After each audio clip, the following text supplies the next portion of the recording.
Assalamualaikum everyone. My name is Habil Alam, and the topic for key paper review and its presentation is nanowire nanosensors for highly sensitive and selective detection of biological and chemical species. This paper was authored by Yi Siwei, Qing Kao Wai, Onken Park, and Charles M. Lieber. So the outline for my presentation is as following, that I will start with a little bit about the paper, and then we will discuss what happened in that paper, the contributions of that paper. We will see a small video, and then I will discuss examples and applications, the limitations. We will again watch a small video, and then we will discuss the state of the art, bio-nanosensors, and then we will conclude this presentation. So this paper was published in Science Journal in 2001 by researchers located at Harvard University in Lieber Research Group. This paper has been cited 7,000 plus times till date. It was the first work for electrical detection of proteins in solution with nanostructures.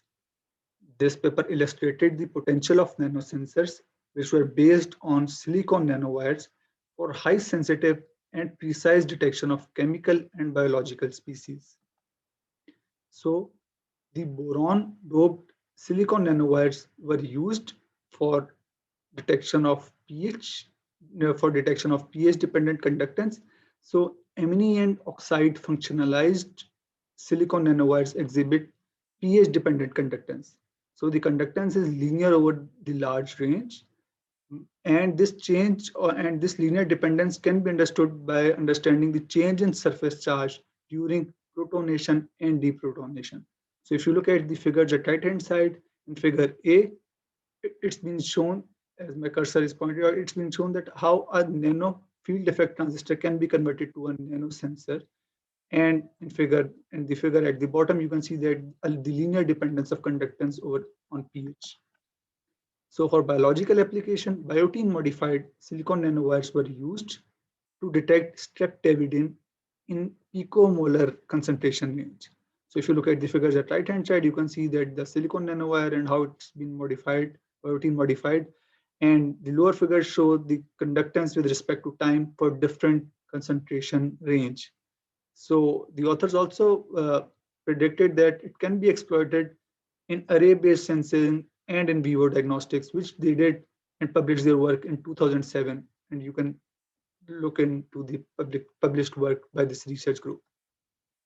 So after that, now we will watch a video of the author who is giving his talk at Google. This is a part of his talk, and you can, if you want to see the whole talk, you can refer to the references and see the whole talk. And biosensing for medical care, for human health.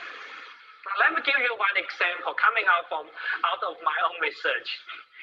So we made this a one-dimensional nanowire structure, semiconductor nanowires. You all know semiconductors has field effect. So if you apply a voltage, you apply electric field close to the semiconductor, you can change the charge carrier concentration in semiconductor. You can change its conductivity. Using these ideas, if you take a nanowires contacted by two electrodes, and then you put certain receptors which function as a recognition reagent to recognize certain molecules you want to detect.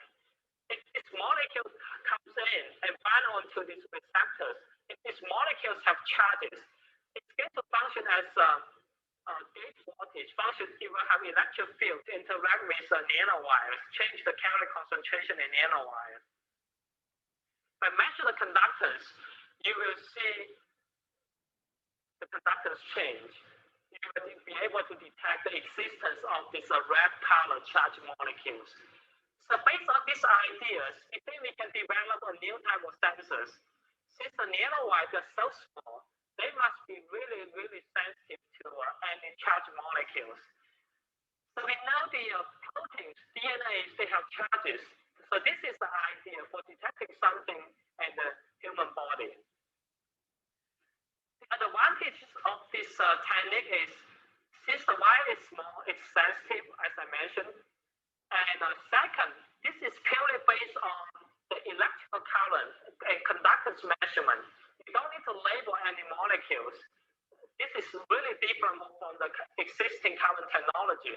So they need to go through extensive radioactive labeling, for example. So a nanowire sensor doesn't need to do that.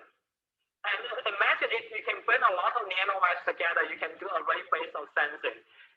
If you have thousands of these nanowires, each one has different receptors, you can detect different molecules at the same time.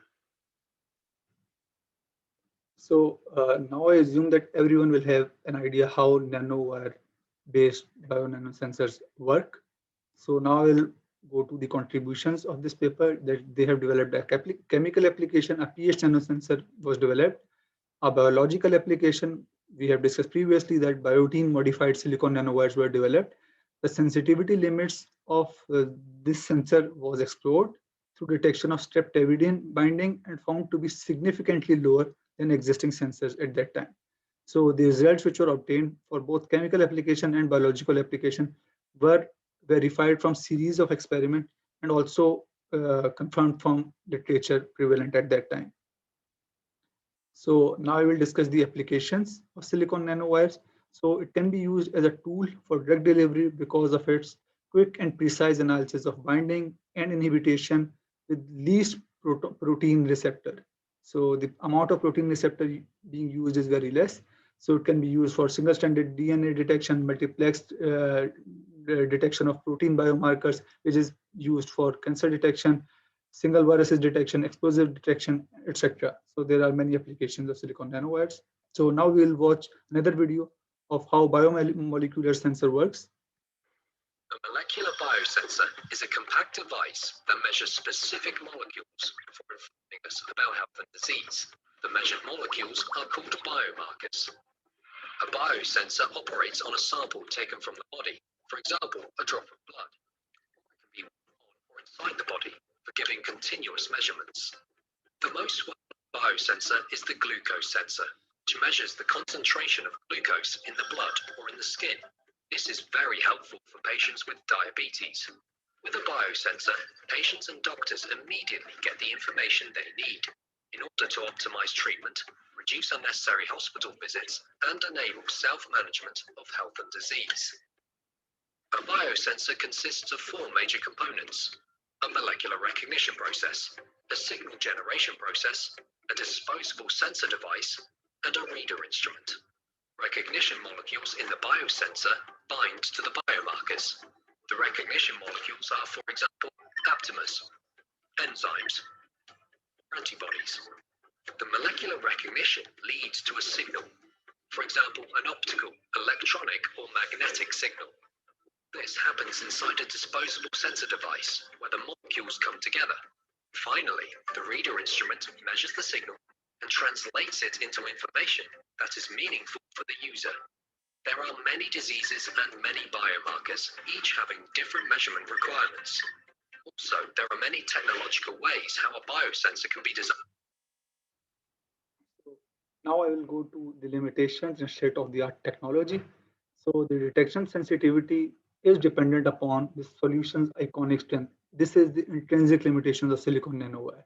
Second thing, for development of bio-nanosensors or chemical sensors is that the technology required for fabrication is rare and it is not commonly available in biology or chemistry laboratories. So the solution for that is interdisciplinary research, which is currently the scientists are doing. So the state-of-the-art technology, I will discuss that the detection concentration range is now in femtomolar instead of picomolar. The nanowire diameter has reduced to 15 nanometer. So we can say that the size has reduced while the efficiency, or I would say the sensitivity, has increased over time. So in conclusion, I will say that they developed sensors for chemical and biological species detection. It paved way for development of multiple sensors for multiple applications. Charles M. Lieber, the PI, was awarded multiple awards for extension of this work. So he was awarded the Feynman Prize in Nanotechnology, NBIC Research Excellency Award, Wolf Prize in Chemistry, and several other awards. Thank you very much. This was all from my side. Allah Hafiz.